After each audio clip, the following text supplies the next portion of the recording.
nodded once, a glint of pride she didn't bother hiding. Captain Zora Johnson. She's been flying with Delta for 11 years. Melissa, still standing, looked visibly stunned, as though she were recalibrating everything she had assumed in the last hour. I'll let the captain know you're ready when we reach altitude, she said quickly, before excusing herself. From across the aisle, the man who had earlier eyed her with suspicion had clearly overheard. He sat up straighter now, adjusting his cufflinks. His expression had shifted too, this time tinged with discomfort, maybe even regret. Let him sit with it, Elena thought. Let all of them sit with it. She's quite an accomplishment, Richard said, a quiet awe in his voice. Commercial airline captains, especially female, and especially black female captains, are still so rare. Elena tilted her head. Less than 1%, she said.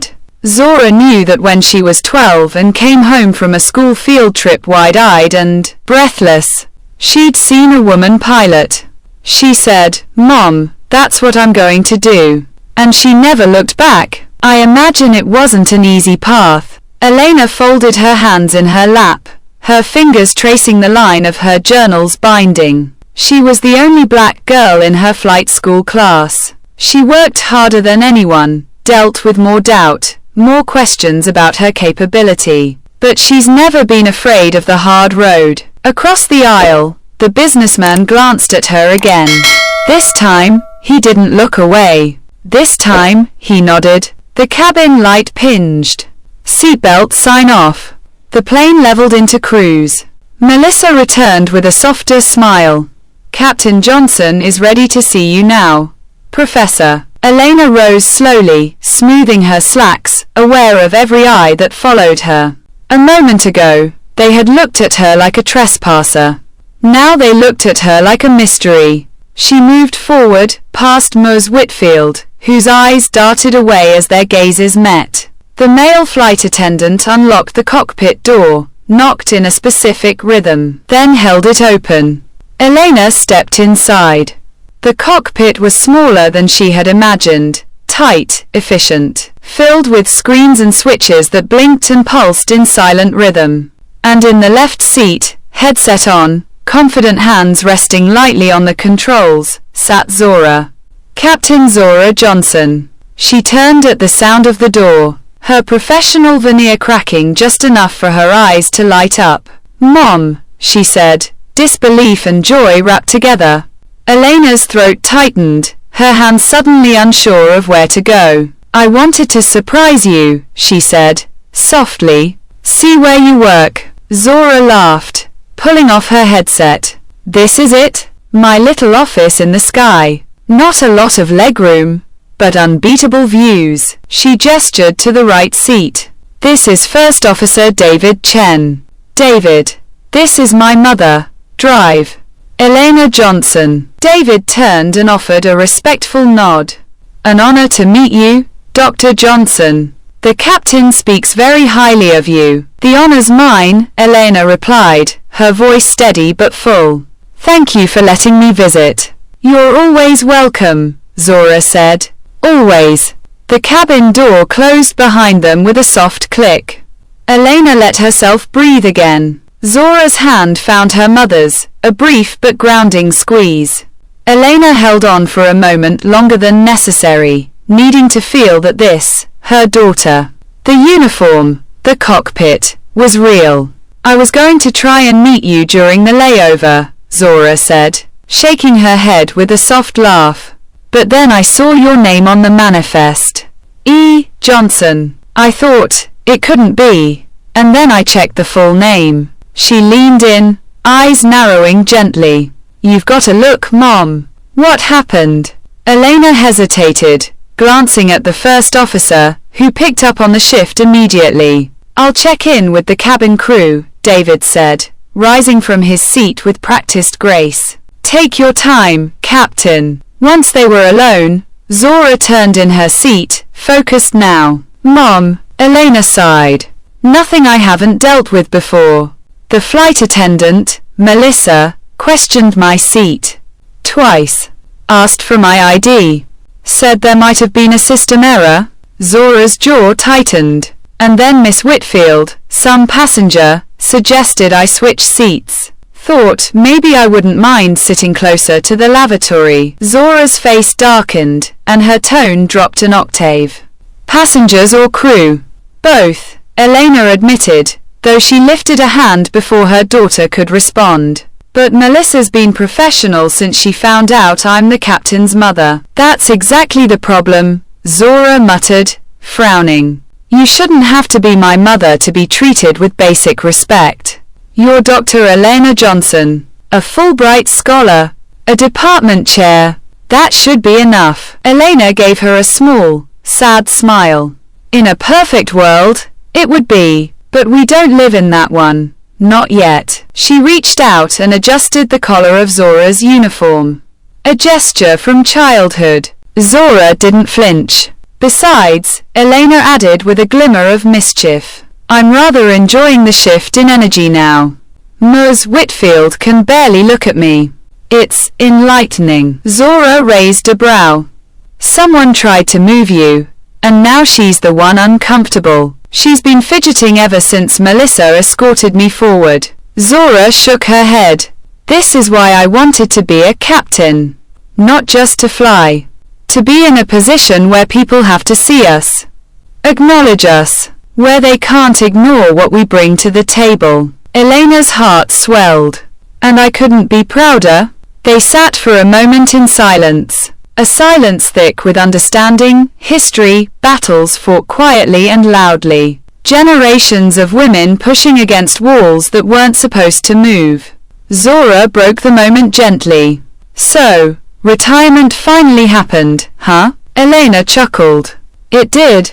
The department threw me a party. Tears were shed. Photos were taken. And I've answered a dozen emails since then from students panicking over final papers. Still the department mom, even off the clock. Elena tilted her head. Not everyone. I don't get to take care of my daughter much these days. Zora's expression softened. I know. And I miss you. Elena smiled, then glanced around the cockpit. Though I have to say, seeing you here like this, it helps. You belong here, Zora. And they know it now? A small indicator light blinked on the control panel. Zora checked it instinctively, fingers grazing the switches with ease. Routine systems check, she said. I should let you get back to work, Elena said, rising slightly. I've taken up enough of the captain's time. Zora stood as well, reclaiming her formal tone with a wink. You're never a distraction. But yes, the captain should probably fly the plane. They shared one more smile. A knowing one. I have a 48-hour layover in San Francisco, Zora said, walking Elena to the door. I was going to call you tonight and tell you. But now that you're here, I've rented an apartment, Elena said, pulling out a small printed slip from her purse. North Beach. 2 weeks. Surprise. Zora's jaw dropped. 2 weeks. There's so much I want to see, Elena said, slipping the slip back into her purse. But mostly, I just want to see you. A knock at the cockpit door signaled David's return. Zora gave her mother's hand a final squeeze. I'll come back to the cabin later, she whispered. It's been a while since I personally greeted our first-class passengers. Elena smiled, already picturing the looks on their faces. As the cockpit door opened and she stepped out, Elena felt something in her shift. Not vindication exactly, though it was there. It was more like ease. Like the weight she had carried onto the plane had found a lighter altitude. Melissa stood waiting in the galley, hands folded neatly. Was your visit satisfactory, Professor Johnson? She asked, voice careful now. Very much so, Elena replied, her tone even. Melissa hesitated. I want to apologize for earlier. If I had known. But that's just it, isn't it? Elena interrupted gently.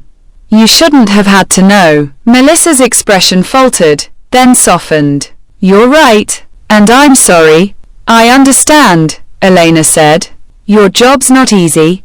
But mine wasn't either. And I never got to assume the best in people first. Melissa nodded, her face sincere. Would you like anything when you're settled? A fresh beverage? Elena smiled. Actually, I'd love a cup of tea. Earl Grey, if you have it. Coming right up. As she returned to her seat, Elena felt eyes on her again, but not the same kind. Now it was curiosity, caution, maybe even respect. Richard stood briefly as she approached. A gesture of old-school courtesy that felt surprisingly sincere coming from him. Elena settled into her seat, her posture composed, her mind still echoing with the moment in the cockpit. How was the visit? Richard asked, adjusting the lapel of his blazer. Enlightening, Elena replied, a small smile tugging at the corners of her mouth. My daughter seems very much in command of her domain. I'd expect nothing less from someone raised by you, he said, without a hint of irony. You have the air of someone who's spent a lifetime navigating complexities with grace. Elena regarded him for a moment. That's quite the assessment for such a brief acquaintance. He shrugged lightly. 50 years in law teaches you how to read people. Boardrooms and courtrooms are not so different from cabins and cockpits. The masks change. The postures don't. Elena tilted her head. And what do you read from our fellow passengers? He glanced discreetly around the cabin before replying. The businessman across the aisle is on his third scotch. Overcompensating, I suspect. The woman who wanted your seat is feigning absorption in a magazine she hasn't turned a page in. Guilt makes for poor focus. The young couple in row 4, honeymooners, spent more on these tickets than they should have. But they'll remember this flight forever. She smiled, impressed. And me?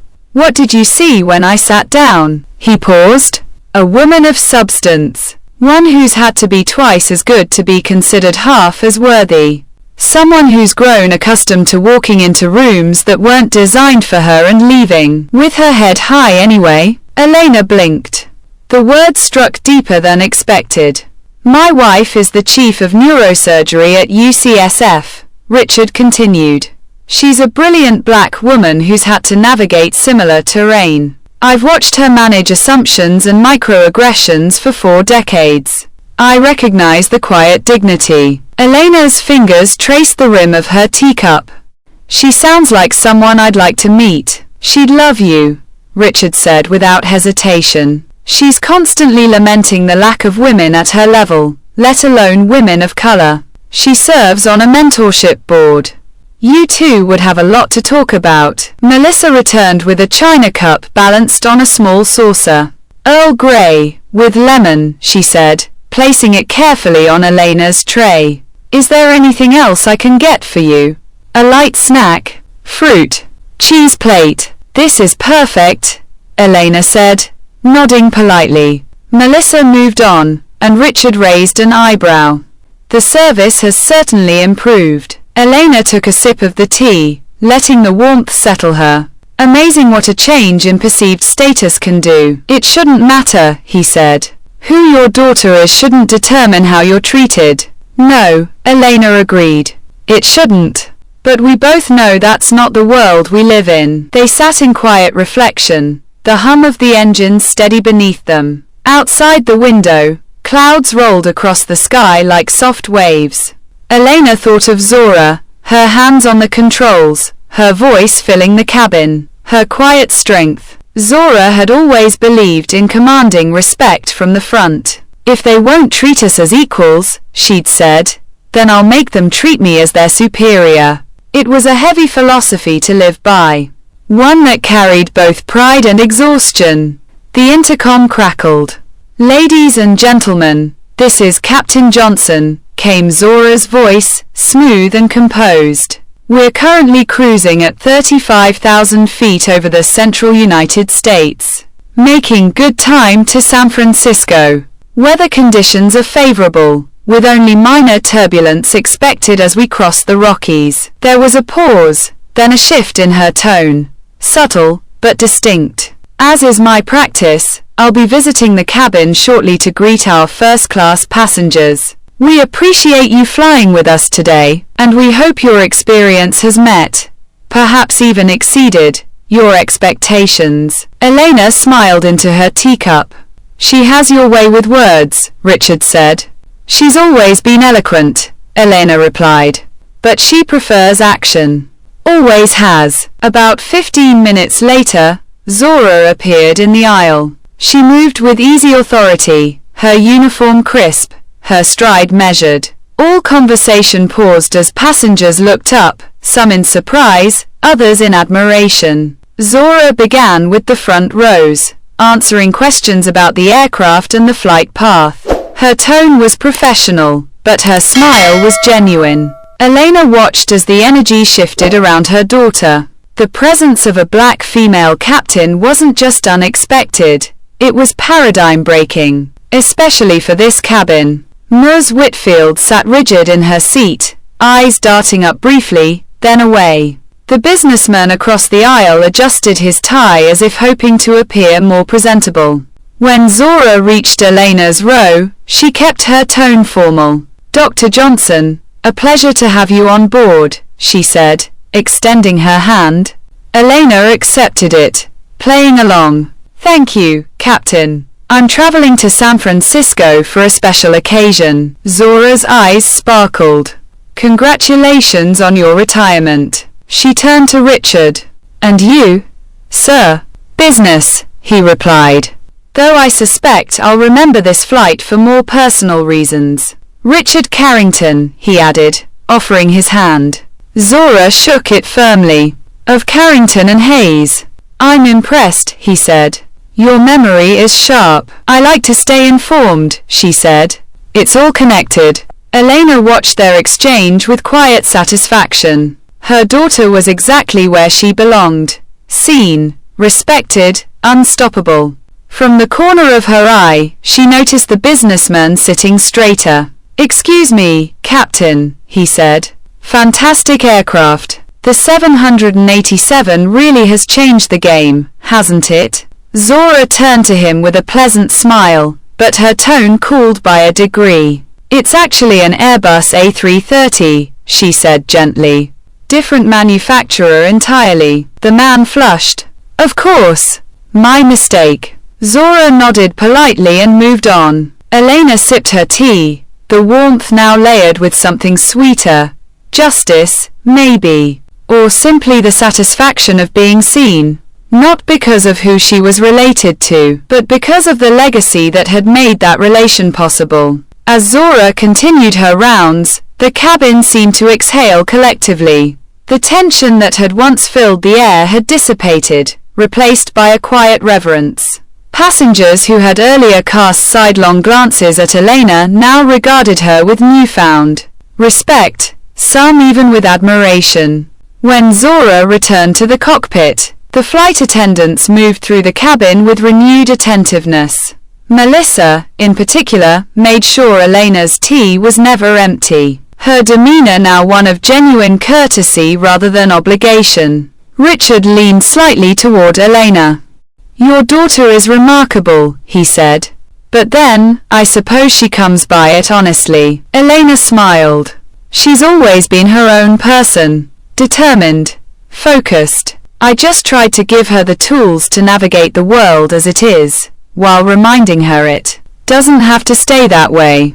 And now she's changing it," Richard observed.